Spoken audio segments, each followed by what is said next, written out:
Petrol के महंगे दाम से छुट्टी या फिर नया प्रयोग कितना कारगर होगा। दोस्तों 3 जून को आ रही है भारत में पहली 100% इथेनॉल बाइक। इस पर बड़े सवाल हैं, आज उनकी चर्चा करेंगे।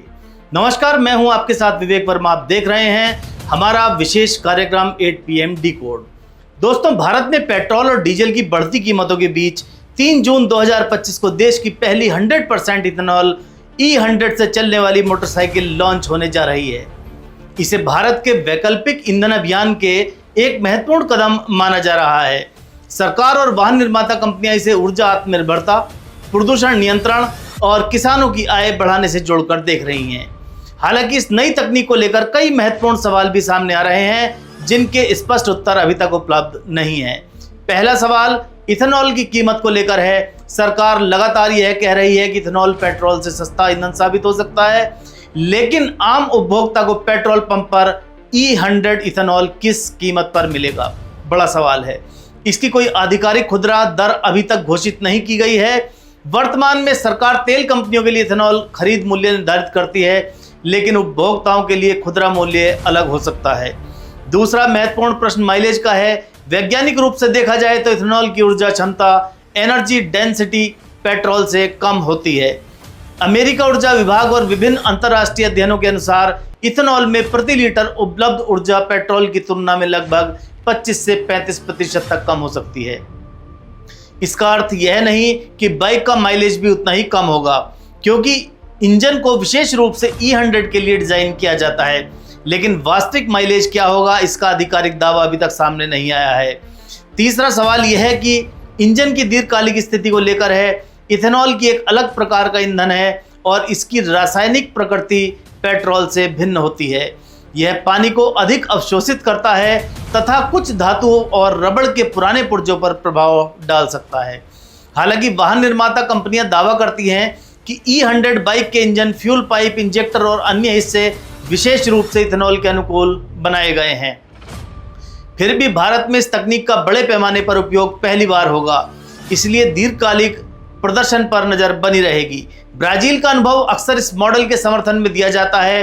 ब्राजील दुनिया के उन देशों में शामिल है जहां इथेनॉल आधारित वाहन दशकों से उपयोग में है। वहां बड़ी संख्या में फ्लेक्स फ्यूल वाहन चलते हैं जो पेट्रोल और इथेनॉल दोनों पर चल सकते हैं। लेकिन भारत की जलवायु, सड़क परिस्थितियां और ईंधन वितरण, ये व्यवस्था ब्राजील से अलग है, इसलिए यहाँ परिणाम पूरी तरह समान होंगे, यह मान लेना जल्दीबाजी होगी। अब सरकार के मुख्य तर्क विदेशी तेल आयात कम करना है। भारत अपनी जरूरत से लगभग 85% कच्चा तेल आयात करता है। पेट्रोलियम मंत्रालय के अनुसार इथेनॉल मिश्रण कार्यक्रम के कारण पिछले कुछ वर्षों में हजारों करोड़ रुपए की विदेशी मुद्रा बचत हुई है। इसी कारण सरकार E20 और अब E100 जैसे विकल्पों को बढ़ावा दे रही है। किसानों के लिए भी इसे एक अवसर के रूप में प्रस्तुत किया जा रहा है।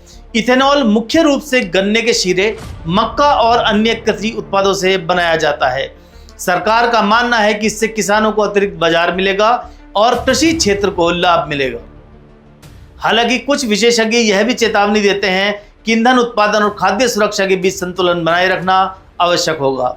ईंधन उपलब्धता भी एक बड़ी चुनौती है। पेट्रोल पंप देश भर में आसानी से उपलब्ध हैं, लेकिन E100 इथेनॉल की उपलब्धता अभी सीमित है। यदि बाइक पूरे देश में बेची जाती है तो उपभोक्ताओं को पर्याप्त संख्या में E100 ईंधन स्टेशन उपलब्ध कराना आवश्यक होगा, अन्यथा वाहन उपभोक्ताओं को असुविधा का सामना करना पड़ सकता है। पर्यावरणीय दृष्टि से इथेनॉल को अपेक्षाकृत स्वच्छ ईंधन माना जाता है। विभिन्न अध्ययनों में पाया गया है कि इससे कार्बन उत्सर्जन कम हो सकता है।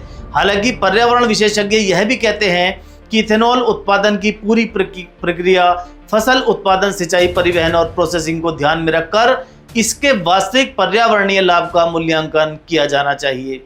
कुल मिलाकर 3 जून को लॉन्च होने वाली भारत की पहली 100% इथेनॉल बाइक तकनीकी और नीतिगत दृष्टि से एक महत्वपूर्ण प्रयोग है, लेकिन उपभोक्ताओं के लिए सबसे महत्वपूर्ण प्रश्न अभी भी यथावत बना हुआ है। इथेनॉल का खुदरा मूल्य क्या होगा? आखिर मूल्य, बाइक का वास्तविक माइलेज कितना होगा, इंजन की लंबी अवधि की विश्वसनीयता कैसी रहेगी और देश भर में ईंधन उपलब्धता कितनी होगी।